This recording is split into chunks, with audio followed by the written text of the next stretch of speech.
நமோ தஸ்ஸ பகவதோ அரஹதோ சம்மா சம்புத்தஸ்ஸ. வசந்தம் தொலைக்காட்சி நேர்கள் அனைவருக்கும் அன்பார்ந்த காலை வணக்கம். அன்பார்ந்த புண்ணியவான்களே, அன்பு நிறைந்த என் மாணவ செல்வங்களே, காலையில் எழுந்து மிக மிக அவசரமாக கடினமாக தன்னுடைய வேலைகளை செய்து கொண்டு பறந்து கொண்டிருக்கும் நேரம் இந்த காலை நேரம். ஆனால் இந்த 5 நிமிடம் உங்களுக்காக, உங்கள் வாழ்க்கை சிறப்பாகுவதற்காக. அன்பு நிறைந்த மாணவ செல்வங்களே, பாடசாலைக்கு செல்லும் நேரம். ஆனால் என் வாழ்க்கையில் நான் மனிதனாக பிறந்தேன், இன்று மாணவனாக பாடசாலை போய்க் கொண்டிருக்கின்றேன். நான் என் வாழ்க்கையில் கற்றுக்கொள்ள வேண்டிய விடயம் என்ன, எதை நான் கற்றுக்கொண்டு இருக்கின்றேன், எதை கற்றுக்கொள்ளக்கூடாது, எதை அதிகமாக கற்றுக்கொள்ள வேண்டும் என்பதை சிந்தித்து தீர்மானிக்க வேண்டிய பொறுப்பு உங்களிடத்திலே இருக்கின்றது. அன்பார்ந்த மாணவ செல்வங்களே, பாலர் பாடசாலையிலே இருந்த பழக்க வழக்கங்கள், 1ஆம் தரம் 2ஆம் தரம் 3ஆம் தரத்தில் இருந்த பழக்க வழக்கங்கள் 5லிருந்து 12ஆம் வகுப்பு வரை இல்லாமல் போய்விட்டது என்று அதிகமான மாணவர்கள் மத்தியிலே. அன்பார்ந்த மாணவர்களே, எங்கள் வாழ்க்கையில் சரியாக சாப்பிட தெரியாவிட்டால், தன்னுடைய உடையை தன்னால் கழுவிக்கொள்ள முடியாவிட்டால், தான் படுத்திருந்த படுக்கையை எடுத்து வைக்க முடியாவிட்டால், தன்னை தான் சுத்தப்படுத்தி கொள்ள முடியாவிட்டால் அந்த வாழ்க்கை என்னத்திற்கு? பாடசாலைக்கு சென்ற பிறகு பாடசாலையை அழகாக வைத்துக்கொள்ள முடியவில்லை என்றால், பாடசாலையை சுத்தம் செய்து கொள்ள முடியவில்லை என்றால், மலசலக்கூடம் போய் தண்ணீர் ஊற்றுவதற்கு எமக்கு தெரியவில்லை என்றால், அதிபரிடம் எப்படி பேச வேண்டுமோ தெரியவில்லை என்றால், ஆசிரியர்களிடம் எப்படி பேச வேண்டும் என்று தெரியவில்லை என்றால், உம்மை பெற்ற தாய் தகப்பனை எப்படி பார்க்க வேண்டும் பேச வேண்டும் என்ற எண்ணம் உங்களுக்கு இல்லை என்றால் அந்த வாழ்க்கை என்னத்திற்கு? பாடசாலை சென்று நாம் எதை படித்திருக்கின்றோம்?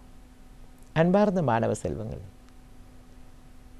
சில நேரங்களில் பாடசாலை மாணவர்கள் பாடசாலை முடிந்து வீடுகளுக்கு செல்லும் போது அந்த காட்சிகளை பார்க்கும் போது மிக கவலையாக இருக்கும் எங்களுக்கு. இதையா பாடசாலையில் கற்றுக் கொடுத்தார்கள்? பிள்ளைகள் எதை கற்றுக்கொண்டார்கள்? இதனூடாக தாய் தகப்பனுக்கு என்ன நன்மைகள்? இவர்கள் அவர்களுக்கு ஏற்படுத்திய நன்மை என்ன? கற்றுக்கொண்ட விடயத்தில் இவர்களால் இந்த சமூகத்திற்கு ஏற்பட போகோ நன்மைகள் என்ன?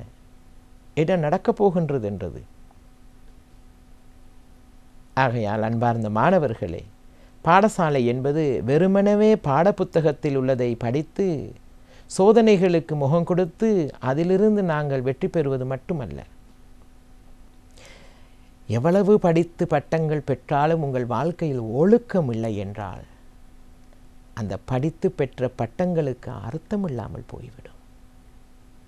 வாழ்க்கையிலே ஒழுக்கத்தை கடைப்பிடியுங்கள், அமைதியை கடைப்பிடியுங்கள், தேவையான விடயத்தை மட்டும் செய்ய வேண்டும் என்று நினையுங்கள். அதிபருக்கு ஆசிரியர்களுக்கு கொடுக்க வேண்டிய மரியாதையை கொடுங்கள், பெரியோர்களுக்கு கொடுக்க வேண்டிய மரியாதையை கொடுங்கள், சமய தலைவர்களுக்கு கொடுக்க வேண்டிய மரியாதையை கொடுங்கள். சிறு வயதிலிருந்து நாங்கள் ஒவ்வொரு கட்டமாக உயர்ந்து போகும்போது முடிந்தவரை நாங்கள் பொறுமையையும் ஒழுக்கத்தையும் கடைப்பிடிக்க வேண்டும். பாருங்கள், வயலிலே நாற்றிய நெல் பிஞ்சிலே இருக்கும்போது ஆகாயத்தை பார்த்து இருக்கும். அந்த பிஞ்சு நெல் முத்திய பிறகு கீழே பூமியை தான் பார்க்கும். காரணம், நான் அறுவடைக்கு தயாராகிவிட்டேன், மற்றவர்களுக்கு உணவுக்கு பிரயோஜனமாகிவிட்டேன் என்று இந்த நெற்கதிர் கூட தன்னுடைய பணிவை காட்டுகின்றது. உங்களுடைய வாழ்க்கையில் முடிந்தவரை பணிவாக இருங்கள், பணிவை காட்டுங்கள், மற்றவர்கள் மரியாதை கொடுங்கள். உங்கள் வாழ்க்கையை அழகுபடுத்த வேண்டிய பொறுப்பு உங்கள் கையில் இருக்கின்றது. அதிபருடைய கையிலேயோ ஆசிரியர்களுடைய கையிலே கிடையாது, உங்கள் கையிலே இருக்கின்றது. கற்பித்தது என்ன, நான் கற்றுக்கொண்டது என்ன, இதனூடாக என் வாழ்க்கை எப்படி இருக்கின்றது, இதற்கு பிறகு என் சமூகத்திற்கு நான் எதை கொடுக்கப் போகின்றேன், இதனூடாக வாழ்க்கையில் நான் அதிகமாக சேர்த்தது பாவமா புண்ணியமா, இறுதி பயணம் எப்படி இருக்கப் போகின்றது, என் வாழ்க்கை எப்படி இருக்கப் போகின்றது, சற்று யோசித்து பாருங்கள். ஆகையால் வசந்தம் தொலைக்காட்சி நேர்களே, அன்பு நிறைந்த மாணவர்களே, இந்த நொடி உங்களுக்கானது. கேளுங்கள், பிடித்திருந்தால் எடுத்துக்கொண்டு வாழ்க்கையிலே பயணிங்கள். நன்றி கூறி விடைபெறுகின்றேன். வணக்கம். ஓம். தனம் தரும் கல்வி தரும் ஒரு நாளும் தளர்வறியா மனம் தரும் தெய்வ வடிவும் தரும் நெஞ்சில் வஞ்சமில்லா இனம் தரும் நல்லன எல்லாம் தரும் அன்பர் என்பவர்க்கே கனம் தரும் பூங்குழலாள் அபிராமி கடைக்கண்களே. ஓம் நமச்சிவாய. மேன்மைகள் சைவநீதி விளங்குக உலகமெல்லாம். நோயற்ற வாழ்வே குறைவற்ற செல்வம். அந்த நோய் நொடிகள் இல்லாத வாழ்வு இந்த உலக மக்கள் எல்லோரும் வாழ வேண்டும் என்று கலியுகத்தின் காந்தமலை ஜோதியாகிய சபரிமலை சுவாமி ஐயப்பனுடைய திருவடிகளை சிறந்தாழ்த்தி வசந்தம் தொலைக்காட்சி நேயர்கள் அனைவருக்கும் சர்வதேச இந்து மத குருபீடம் அகில இலங்கை சபரிமலை ஸ்ரீ சாஸ்தாபுரத்தின் சார்பில் இனிய காலை வணக்கங்களும் நல்லாசிகளும். இன்றும் மங்களகரமான விஸ்வாவசு வருஷம் சித்திரை மாதம் 9ஆம் நாள் 22/4/2025 செவ்வாய்க்கிழமை. இன்று மலர்ந்திருக்கின்ற இன்றைய பொழுதும் நம் எல்லோருடைய வாழ்விலும் எல்லா விதமான சிறப்புகளும் வெற்றிகளும் கிடைக்க வேண்டும் என்று இறைவனை பிரார்த்தித்து, இஷ்ட தெய்வங்கள் குலதெய்வங்களை எல்லாம் நாம் வழிபாடுகள் செய்து பிரார்த்தனை செய்கின்ற பொழுதும் எந்த நாளுமே நமக்கு நல்ல நாளாக அமையக்கூடியது.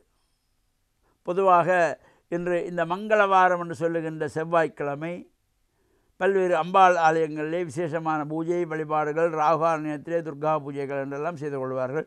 வேறு சுப காரியங்களை தவிர்த்து கொள்வார்கள். இந்த செவ்வாய்க்கிழமையிலே சுபகாரியங்கள் செய்யக்கூடாது. இறை வழிபாடுகள், பிரார்த்தனைகள், நம்முடைய குலதெய்வங்களுக்கு பொங்கல் வழிபாடுகள் இவற்றை செய்வதற்கு ஒரு சிறந்த நாளாக அமைந்திருப்பது. இன்றைய தினம் அவிட்ட நட்சத்திரம், நாளை சதய நட்சத்திரம், நாளைய தினம் புதன்கிழமை. இந்த சித்திரை மாதத்து சதய நட்சத்திரம் நாளைய தினம் சிறப்பான ஒரு நாள். நாம் இந்த சைவ சமயத்தில் இருக்கிற நாமெல்லாம் இவையெல்லாம் அறிந்திருக்க வேண்டியது. சமய குரவர்கள் என்று போற்றப்பட்டவர்கள் 4. திருஞான சம்பந்தர், திருநாவுக்கரசர், சுந்தரமூர்த்தி சுவாமிகள், மாணிக்கவாசக சுவாமிகள் என்று இந்த 4 நாம் இந்த சமய குரவர்கள் என்று சிறப்பாக சொல்லிக்கொள்வார்கள். நாயன்மார்கள் என்கின்ற பொழுது அது 63 நாயன்மார். சமய குரவர்கள் என்கின்ற பொழுது இந்த 4 சிறப்பாக சொல்லுவார்கள். அதிலே அந்த 3 தேவாரம் பாடியவர்கள், தேவார முதலிகள் என்று போற்றப்படுகின்றவர்கள். திருஞான சம்பந்தர், நாவுக்கரசு சுவாமிகள், சுந்தரமூர்த்தி நாயனார், இந்த 3 தேவாரம் பாடியவர்கள். அவ்வாறு இந்த தேவார முதலிகளுக்குள்ளே ஒருவராகிய திருநாவுக்கு அரசர் என்று, இந்த நாவுக்கரசர் என்று இறைவனாலேயே நாமஞ்சூட்டப்பட்டு ஆசீர்வாதம் செய்யப்பட்ட அப்பர் சுவாமிகளுடைய குரு பூஜை நாளைய தினம் நடைபெற இருக்கின்றது. இவ்வாறு இந்த நாளைய தினம் அந்த அப்பர் சுவாமிகளுடைய குரு பூஜை. இந்த அப்பர் சுவாமி என்ற பதமே ஞானசம்பந்தர் பெருமானினாலே அழைக்கப்பட்டவர் நாவுக்கர சுவாமிகள். அப்பரே என்று ஞானசம்பந்த பெருமான் தான் அழைத்தாராம். அதனால் இந்த அப்பர் சுவாமியுடைய குரு பூஜை நாளைய தினம் நடைபெற இருக்கின்றது.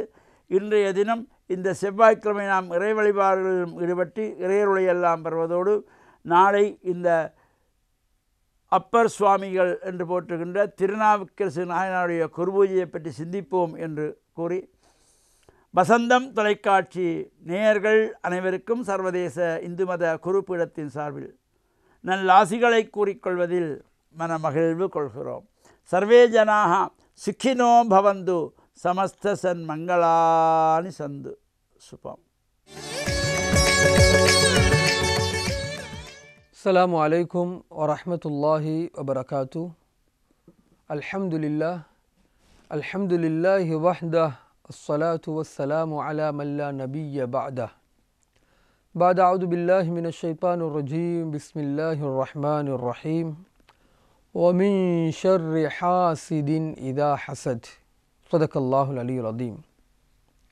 மேலான சங்கைக்குரிய அல்லாஹ்வின் நல்லடியார்களே, அன்பிற்குரிய நேயர்களே, ரப்புல் இஸ்ஸத் அல்லாஹ் ஜல்ல ஜலாலுஹு மனவாலஹு மனிதனை படைத்து மனிதனுடைய தேவைகளை அல்லாஹ் அவன் பிரித்து கொடுத்திருக்கிறார். நஹ்னு கஸம்னா பைனக்கும் மஈஷத்தஹும், உங்களுடைய உலக வாழ்க்கையை நாம் பிரித்து அமைத்து வைத்திருக்கிறோம். யார் எப்படி என்றதை முடிவு செய்தவன் அல்லாஹ். சிலரை செல்வந்தர்களாக, சிலரை ஏழைகளாக அல்லாஹ் முடிவெடுத்திருக்கிறான். சிலரை அழகு நிறைந்தவர்களாக, சிலரை அழகு குறைந்தவர்களாக அல்லாஹ் முடிவெடுத்து வைத்திருக்கிறான். எனவே அல்லாஹ் முடிவெடுத்த ஒன்றை குறை கூறும் அதிகாரம் யாருக்கும் கிடையாது. இப்போ யார் குறை கூறுகிறார் என்றால், யார் உலகத்தில் பொறாமைப்படுகிறாரோ, பொறாமை தனக்கு கிடைக்காத ஒன்று பிறருக்கு கிடைத்திருப்பதை பார்த்து பொறாமைப்படுவதுதான் பொறாமை. தனக்கு கிடைக்காத ஒன்றை பிறருக்கு கிடைச்சிருக்கி, பிறருக்கு கிடைத்ததை பார்த்து கோபப்படுகிறார், பொறாமைப்படுகிறார். இவர் என்ன கூறுகிறார் என்றால், எனக்கு தராம அல்லாஹ் அவருக்கு கொடுத்திருக்கிறான், அல்லாஹ் தவறு செய்து விட்டான். நவுதுபில்லாஹ் மின். அல்லாஹ்வினுடைய முடிவை குறை கூறும் தனம்தான் இந்த பொறாமை. பொறாமை என்பது இன்று நேற்று உருவானதல்ல. பொறாமை என்பது மனித படைப்பினுடைய ஆரம்பத்தில் உண்டானது. வானத்தில் நடந்த முதல் தவறு பொறாமை.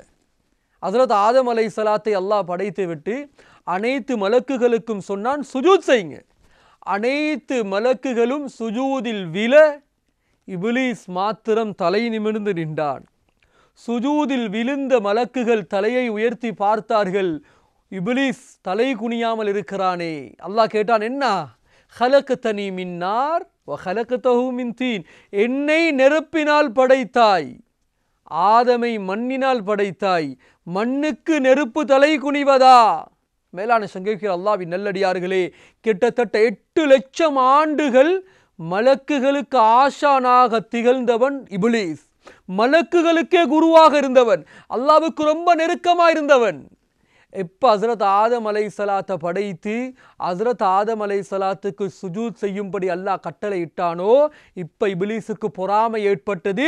இந்த பொறாமையினுடைய முடிவு அலைக்க லஅனதி இலா யௌமித்தீன், கியாமத்து நாள் வரும் வரைக்கும் நீ நாசமா போவானாக. அல்லாஹ் பதுவா செய்கிறார். அல்லாஹ்வினுடைய சாபம் அடைந்தது. மேலான சங்கைக்கு அல்லாஹ்வின் நல்லடியார்களே, பொறாமைக்காரனுக்கு தண்டனை அவனோட பொறாமைத்தான். அவன் வைக்கும் பொறாமையே அவனுக்கு சாபமாக அமையும். மண்ணில் நடந்த முதல் பாவம் பொறாமை.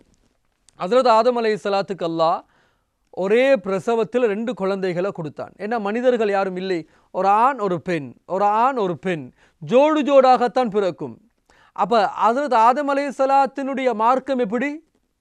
முதல் பிரசவத்தில் பிறக்கும் ஆண் 2வது பிரசவத்தில் பிறக்கும் பெண்ணை நிக்கா செய்ய வேண்டும். 2வது பிரசவத்தில் பிறக்கும் ஆண் முதல் பிரசவத்தில் பிறக்கும் பெண்ணை நிக்கா செய்ய வேண்டும். அல்லாஹ்வினுடைய சோதனை. முதல் பிரசவத்தில் காபில் என்ற ஆணும் ஹாலா என்ற அசிங்கமான ஒரு பெண்ணும் பிறந்தது.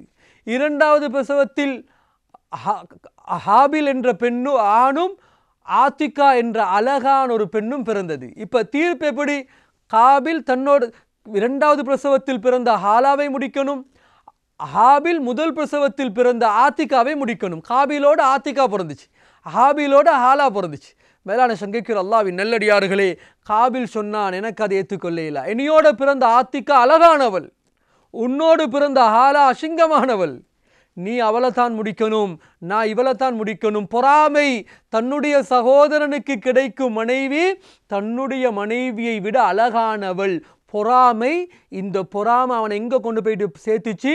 தன்னுடைய சகோதரனை கொலை செய்கிற நிலைமைக்கு கொண்டு போயிட்டு சேர்த்துச்சு. பொறாமை. இன்றைக்கு குடும்பத்தில் நிறைய சூனியங்களுக்கு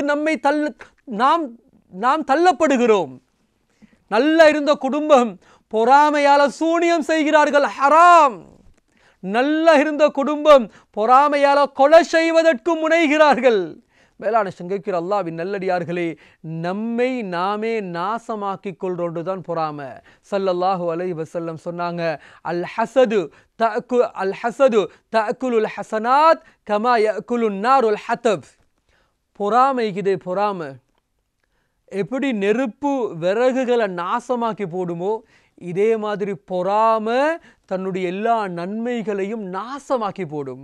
நல்ல நன்மை செய்கிற ஆசைகள் இருக்கும், இபாதத்தில், தொழுகையில், குர்ஆன் திலாவத்தில், திக்ரில், சதக்கால. ஆனால் இந்த பொறாமை, ஏண்ட மகனை விட ஏண்ட தம்பின மகன் நல்லா படிக்கிறான், பொறாமை. ஏண்ட மகளை விட எங்கட மைனின மகள் நல்ல டேலண்டாக இருக்கிறா, பொறாமை. ஏங்கட வீடை விட ஏண்ட கடையில் வேலை செய்கிறவண்ட வீடு அழகாக இருக்குது, பொறாமை. மேலான சங்கைக்கிற அல்லாஹ்வின் நல்லடியார்களே, அல்லாஹ் அவருக்கு எழுந்தினது அவருக்கு கிடைச்சிச்சு, எனக்கு எழுந்தினது எனக்கு கிடைச்சிச்சு. இதுதான் வாழ்க்கை. யார் இந்த வாழ்க்கையினுடைய அடிப்படையை விளங்குவாரோ பொறாமப்பட வேண்டிய தேவை இல்லை. பொறாமப்படுறவன் அல்லாஹ்வினுடைய கலா கதிரை குறை சொல்றவனாக மாறுகிறான். மேலான சங்கைக்கிற அல்லாஹ்வின் நல்லடியார்களே, அப்படியான கெட்ட தன்மையை விட்டும் பொறாமையை விட்டும் அல்லாஹ் நம் அனைவர்களையும் பாதுகாத்து அல்லாஹ்வினுடைய கலா கதிரை ஏற்றுக்கொள்ளும் மனப்பான்மை அல்லாஹ் தந்தருள்வானாக. வாஹிர் தஅவானா அல்ஹம்துலில்லாஹி ரப்பில் ஆலமீன். பிரியமானவர்களே, எனக்கு அன்பார்ந்த வசந்தம் டிவி நேயர்களே, உங்கள் ஒவ்வொருவரையும் இயேசு கிறிஸ்துவின் நாமத்தினாலே வாழ்த்துகின்றேன். ஆம், நம்முடைய ஆண்டவராய் இயேசு கிறிஸ்து உயிர்த்தெழுதின் பின்னதாக மகதலேனா மரியாள் என்று சொல்லப்படுகின்ற ஒரு அருமையான ஒரு சகோதரி கிறிஸ்துவை அடக்கம் பண்ணின அந்த கல்லறைக்கு அவர் புறப்பட்டு செல்கின்றார். திருமறை சொல்லுகின்றது, யோவான் நற்செய்தி 20ஆம் அதிகாரம் அங்கே 19ஆம் வசனத்திலே அவள் அங்கே அழுது கொண்டு இருக்கிறாள். காரணம் என்ன? கல்லறையில் வைக்கப்பட்டிருந்த அந்த கல்லை காணவில்லை, கிறிஸ்துவனுடைய சரீரத்தை, அந்த உடலை அந்த கல்லறைக்குள்ளே காணவில்லை. ஆகவே அந்த கிறிஸ்துவனுடைய உடலுக்கு என்ன நேர்ந்ததோ என்று சொல்லி அவள் கதிகலங்கி போய் அவள் அழுது கொண்டு இருக்கின்றாள். கிறிஸ்து அங்கே அவளுக்கு தென்பட்டு அவளை பார்த்து என்ன சொல்லுகிறார் தெரியுமா? மகளே, ஏன் அழுகிறாய், யாரை தேடுகிறாய் என்று சொல்லி வினவுவதை அல்லது அந்த வார்த்தையை சொல்லுவதை நாங்கள் பார்க்கிறோம்.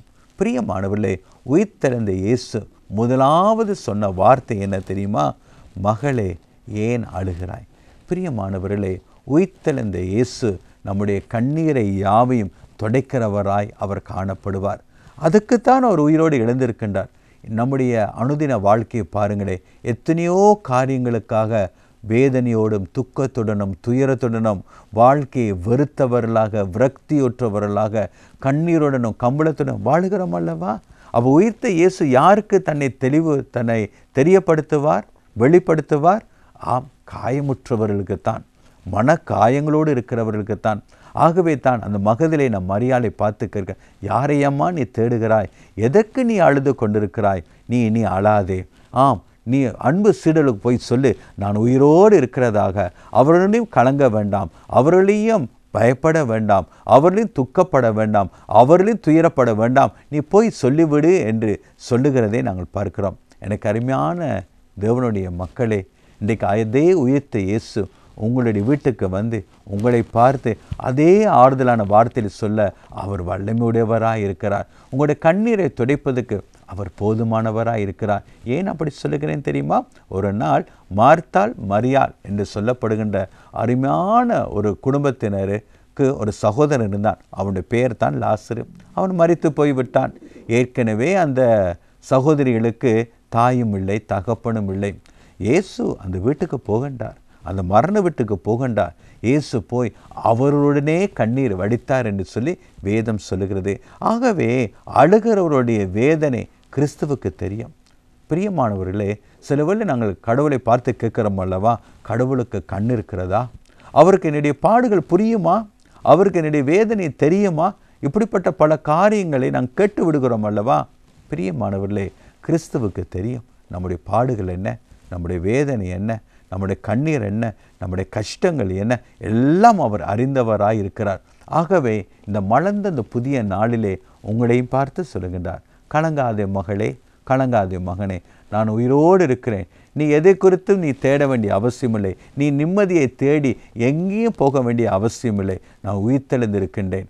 ஆகவே பிரியமான கடவுளுடைய மக்களே, இந்த மலர்ந்த இந்த புதிய நாளிலே நானும் நீங்களும் கூட கண்ணீரைத்தான் எங்களுடைய வாழ்க்கை என்று நினைக்கக்கூடாது, கவலைத்தான் எங்களுடைய வாழ்க்கை முடிவு என்று நினைக்கக்கூடாது. இப்படியே சோகம் நிறைந்த வாழ்க்கையில் தான் எங்களுடைய ஓட்டத்தை முடித்து விடுவோம் என்று சொல்ல நாங்கள் நினைக்கவே கூடாது. நம்மை படைத்த தெய்வம் நமக்கு இருக்கிறார் அல்லவா? ஆம், நம்மை படைத்த தெய்வம் நம்மை கைவிடுவாரா? மரத்தை நட்டவன் தண்ணி ஊற்றுவான் என்று சொல்லுவார்கள் அல்லவா? அப்படியானால் நாம் அனைவரும் யார்? கடவுளுடைய படைப்புகள் அல்லவா? அவருடைய படைப்பின் கிரியைகள் அல்லவா? அப்படியானால் எதற்காக நாங்கள் சோகத்துடனே வாழ வேண்டும்? எதற்காக நம்பிக்கை இழந்து வாழ வேண்டும்? இதோ கிறிஸ்துவ சொல்லுகின்றார், ஆம், நீ எதை தேடுகிறாய்? நிம்மதியை தேடுகிறாயா? அந்த நிம்மதியை தரத்தான் நான் உயிரோடு எழுந்திருக்கிறேன். நீ எதற்காக அழுகிறாய்? உன் கண்ணீரை துடைப்பதற்குத்தான் நான் உயிரோடு எழுந்திருக்கிறேன் என்று சொல்லுகிறார். அப்படியானால் இந்த நாளிலே நம்முடைய வாழ்க்கையில் காணப்படுகிற எல்லா பிரச்சனைகளையும் எல்லா போராட்டங்களையும் இறைவனின் பாதத்தில் வைத்து விடுவோம். ஆம், அவர் நம்மை கண்ணோக்கி பார்த்து நமக்கு விடுதலை கொடுப்பதற்கு அவர் போதுமானவராக இருக்கிறார். ஆகவே பிரியமான கடவுளுடைய மக்களே, இந்த நாளிலேயும் கிறிஸ்து உங்களுடைய கண்ணீரை துடைத்து உங்களுடைய கவலையை போக்கி உங்களுக்கு வாழ்வதற்கு வேண்டிய ஒரு நம்பிக்கை கொடுத்து உங்களை முன்னோக்கி தள்ளுவதற்கு அவர் போதுமானவராக இருக்கிறார். அப்படியானால் இந்த நாளிலே உங்களுடைய வாழ்க்கையை ஒப்புக்கொடுங்கள், கிறிஸ்துவை நோக்கி மன்றாடுங்கள். கிறிஸ்துவே, மகதலேனா மரியாளை பார்க்க சென்றவரே, அவளுடைய கண்ணீரை துடைத்தவரே, என்னுடைய பாடுகள் உமக்கு தெரியும் ஐயா. என்னுடைய நோயினால் வருகிற வேதனைகள் உமக்கு தெரியும். என்னுடைய கஷ்டங்கள், என்னுடைய துயரங்கள், என்னுடைய அவமானங்கள் எல்லாம் உமக்கு தெரியும் அல்லவா? எனக்கும் ஒரு விடுதலை தாரும் என்று பிரார்த்தனை செய்து பாருங்கள். உங்களுடைய பிரார்த்தனையை கேட்டு உங்களுக்கு உதவி செய்ய அவரே இறங்கி வந்து அவர் செயல்படுகிறவராய் காணப்படுவார். இந்த வார்த்தை குறித்த ஆழமாக தியானிங்கள், உங்களுடைய வாழ்க்கையை அர்ப்பணம் செய்யுங்கள். கடவுள் தாமே உங்களுடைய ஆசீர்வதிப்பாராக.